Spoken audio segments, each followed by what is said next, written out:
من الشيطان الرجيم. بسم الله الرحمن الرحيم. وإذا حضر القسمة أولو القربى واليتامى والمساكين فارزقوهم منه وقولوا لهم قولا معروفا وليخشى الذين لو تركوا من خلفهم ذرية ضعافا خافوا عليهم فليتقوا الله وليقولوا قولا سديدا. إن الذين يأكلون أموال اليتامى ظلما إنما يأكلون في بطونهم نارا وسيصلون سعيرا. صدق اللہ العلی العظیم. درود پاک پڑھیں. اللہم صل علی محمد وعلی آل محمد كما صليت على إبراهيم وعلى آل إبراهيم إنك حميد مجيد. اللهم بارك على محمد وعلى آل محمد كما باركت على إبراهيم وعلى آل إبراهيم إنك حميد مجيد. قرآن مجید کی سورہ نساء کی آیات کریمہ ہم پڑھتے آ رہے ہیں. اس وقت بھی آیت نمبر 7 سے آگے کی آیات کریمہ آپ کے سامنے پڑھی گئی ہیں. یہ جو آیات کریمہ پڑھی گئی ہیں، سب سے پہلے آپ حضرات ان آیات کریمہ کا ترجمہ سنیں. اس کے بعد انشاءاللہ ان آیات کے تعلق سے کچھ مزید ضروری باتیں آپ سے عرض کی جائیں گی.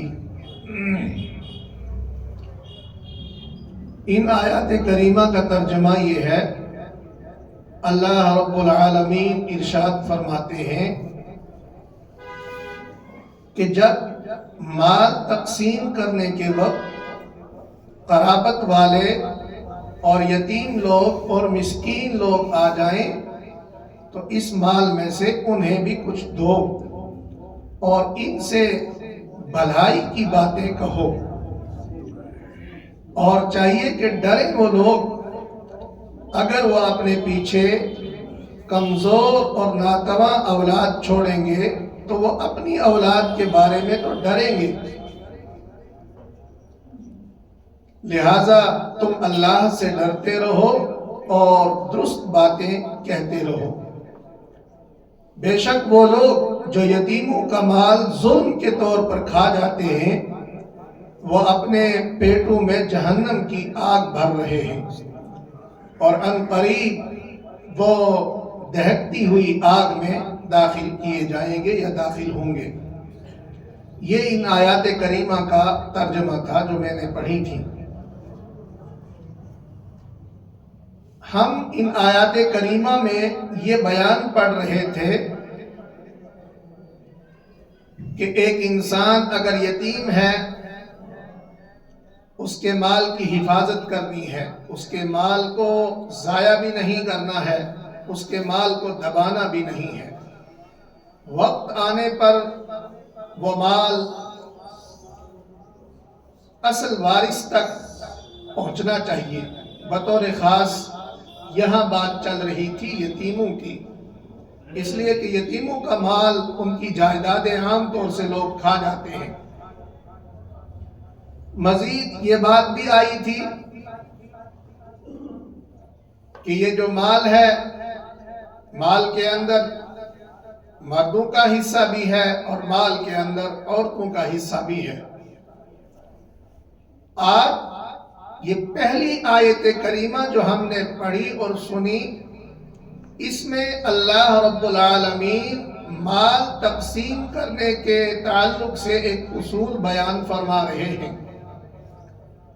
وہ اصول یہ ہے کہ اگر کسی انسان کا مال تقسیم کیا جا رہا ہو یا کہیں پر بھی مال تقسیم کیا جا رہا ہو، ایسے موقع پر وہ لوگ آ جائیں جن لوگوں کا حصہ اس تقسیم ہونے والے مال میں نہیں ہے۔ اللہ رب العالمین فرماتے ہیں اگر وہ مانگتے ہوئے آ جائیں تو ان کو بھی کچھ نہ کچھ دو۔ یہاں کہا گیا یہ یتیم اگر آ جائیں یا تمہارے رشتہ دار آ جائیں، مسکین آ جائیں، فَارْزُقُوهُم مِّنْ، ان لوگوں کو بھی دو، لیکن یہ دینا اسی صورت میں ہے کہ یہ مال دیتے وقت کسی کا حق مارا نہ جائے۔ خاص طور سے اگر کہیں پر میراث تقسیم ہو رہی ہے اور جو وراثت لینے والے ہیں ان میں اگر سارے بالغ ہیں، وہ خود میراث تقسیم کر رہے ہیں، مال تقسیم کر رہے ہیں، وہاں کچھ لوگ مانگنے والے آ گئے کہ ہمیں بھی دو، حالانکہ یہ جو مانگ رہے ہیں ان کا حصہ اس مال میں نہیں ہے۔ اگر سارے بالغ ہیں تو اللہ تعالیٰ فرما رہے ہیں کہ انہیں کچھ دو، لیکن اگر میراث تقسیم ہو رہی ہے اور مانگنے والے بھی آ گئے اور جو اصل میراث لینے والے ہیں ان میں کچھ نابالغ لوگ ہیں، تو پھر اس میراث میں سے، اس میراث کے مال میں سے اس مانگنے والے کو کچھ نہیں دیا جائے گا، اس لیے کہ اس کا حق نہیں ہے۔ یہی بات اللہ رب العالمین نے فرمائی کہ فَارْزُقُوهُم مِّنْ، ان کو دے دو، لیکن ساتھ میں دوسری بات بھی ہے کہ وَقُولُوا لَهُمْ قَوْلًا مَّعْرُوفًا، اگر دینے کے امکانات نہیں ہیں، فرض کرو دینے کی وجہ سے کسی کا حق مارا جائے تو پھر ان کو نہ دو، بلکہ ان سے اچھی گفتگو کرو۔ اچھی گفتگو کا معنی یہ ہے کہ ان کو ڈانٹا نہیں جائے گا جو مانگنے کے لیے آئے ہیں، ان کو دھدکارا نہیں جائے گا جو مانگنے کے لیے آئے ہیں، ان کو بہت اچھے انداز سے کہا جائے گا کہ ہم آپ کو یہ مال دیتے، لیکن اس مال کے دینے کی وجہ سے یہ خرابی آ رہی ہے، لہٰذا ہم آپ کو نہیں دے سکتے ہیں۔ وَقُولُوا لَهُمْ قَوْلًا مَّعْرُوفًا، یہاں آیت کریمہ سے ہٹ کر ایک بات ہمیں سمجھنی چاہیے کہ عام طور سے یہ بات ہمیں ضرورت آتی ہے اور اس کو سمجھنے کی ضرورت ہے۔ وہ بات یہ ہے کہ کوئی بھی انسان آپ سے مانگتا ہے، سوال یہ ہے کہ آپ کیا کریں گے۔ آج کی دنیا میں بھی آپ کو یہ صورت بکثرت پیش آتی ہے، آپ جا رہے ہیں، گھر میں بیٹھے ہیں، چل رہے ہیں، بہت لوگ آپ کو مانگتے ہوئے نظر آئیں گے، کیا کرنا چاہیے؟ یہاں اصول یاد رکھیں، اصول یہ ہے کہ اسلام ہر انسان کو یہ حکم دیتا ہے، اس بات کی تاکید کرتا ہے اور اس کے فضائل بیان کرتا ہے کہ انسان اپنا مال خرچ کرے۔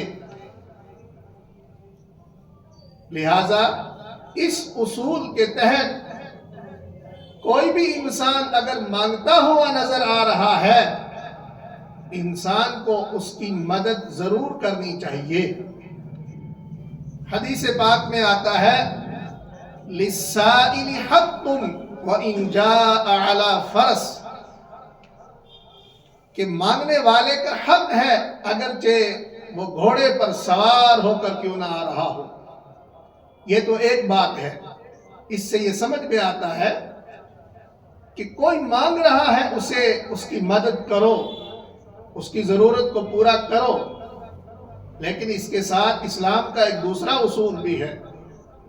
دوسرا اصول یہ ہے کہ اللہ رب العالمین نے خود بھی اور اللہ کے رسول جناب محمد الرسول اللہ صلی اللہ علیہ وآلہ وسلم نے ہم انسانوں کو کسی سے مانگنے سے سخت منع کیا ہے۔ ایک ہے کسی کو دینا، اسلام کا اصول یہ ہے کہ کوئی بھی آئے اس کو دو، لیکن ایک ہے کسی سے مانگنا۔ آپ علیہ السلام نے احادیث میں سخت طرح سے مانگنے کو منع کیا ہے۔ ہر انسان کو مانگنا نہیں چاہیے۔ حدیث پاک میں آتا ہے کہ اگر کوئی انسان اس لیے مانگتا ہے کہ وہ اپنے پاس مال جمع کرے گا، یا اس لیے مانگتا ہے کہ اپنے مال میں اضافہ کرے گا، قیامت میں اللہ رب العالمین کے یہاں اس طرح بدصورتی کے عالم میں آئے گا کہ اس کے چہرے پر ذرہ برابر گوشت نہیں ہوگا۔ اب آپ اندازہ کریں، انسان کے چہرے پر معمولی سا پھوڑا یا پھنسی یا معمولی سا زخم لگ جائے، انسان کی حالت کیا ہو جاتی ہے۔ انسان اپنا چہرہ چھپا لیتا ہے، وہ چہرہ دکھانے کے لائق نہیں رہتا ہے۔ یہ سخت ترین وعید ہے، اور اس طرح کی اور بھی دسیوں احادیث ہیں جن میں اس بات کو منع کیا گیا ہے کہ انسان حتی الامکان مانگنے سے پرہیز کرے، کسی سے مال نہ مانگے۔ آپ علیہ السلام نے جب یہ مانگنے کے تعلق سے وعیدیں بیان فرمائیں، صحابہ کرام رضوان اللہ علیہم اجمعین نے تو اتنا عمل کیا ان پر کہ بسا اوقات صحابی کے ہاتھ سے اگر اپنی لاٹھی نیچے گر گئی، اور صحابی سوار ہے کسی گھوڑے پر، کسی سواری پر، صحابی نے وہ لاٹھی بھی دوسرے سے نہیں مانگی کہ یہ بھی کہیں مانگنے میں نہ شامل ہو جائے۔ بہرحال یہ دو اصول یاد رکھیں۔ ایک تو یہ ہے کہ اسلام یہ کہتا ہے کہ کوئی بھی آپ سے مانگنے کے لیے آ رہا ہے، آپ اس کی مدد کریں، لیکن اس کے ساتھ ساتھ اسلام ہم انسانوں کو یہ بھی حکم دیتا ہے کہ ہر انسان مال جمع کرنے کے لیے نہ مانگے۔ اصل زندگی یہی نہیں ہے، اصل زندگی کوئی اور بھی ہے۔ اللہ کے یہاں جواب دینا ہے۔ کوئی انسان اگر مال جمع کرنے کے لیے مانگ رہا ہے، قیامت میں بدصورتی کے عالم میں آئے گا، اور اس سے سارے لوگ اس کو پہچانیں گے قیامت میں کہ یہ انسان تھا جو دنیا میں غلط طریقے سے مانگتا تھا۔ آپ اندازہ کریں، اس طرح کی جو احادیث ہوتی ہیں ان میں سخت ترین وعید ہوتی ہے۔ میں نے آپ سے کہا کہ انسان کے چہرے پر کوئی زخم آئے، انسان اپنے گھر والوں کو چہرہ نہیں دکھاتا ہے، قیامت میں تو ساری انسانیت کھڑی ہوگی۔ وہاں انسان اس اپنے داغدار چہرے کو لے کر کیسے میدان محشر میں اللہ کا سامنا کرے گا؟ تو لہٰذا انسان کو خواہ مخواہ مانگنے سے بچنا چاہیے۔ ہاں، کوئی سخت ترین ضرورت پیش آ گئی، حدیث پاک میں آتا ہے کہ کوئی انسان ہے جس کو کوئی تاوان پڑ گیا، مال کی ضرورت پڑ گئی، اب وہ مانگ سکتا ہے، اس کی پریشانی ہے۔ احادیث میں اس کی مثالیں بھی ملتی ہیں۔ بہرحال خواہ مخواہ انسان کو مانگنا نہیں چاہیے۔ اصل تو یہی ہے کہ انسان خرچ کرنے والا بنے۔ ایک حدیث پاک میں آتا ہے الید العلیا خیر من ید السفلی۔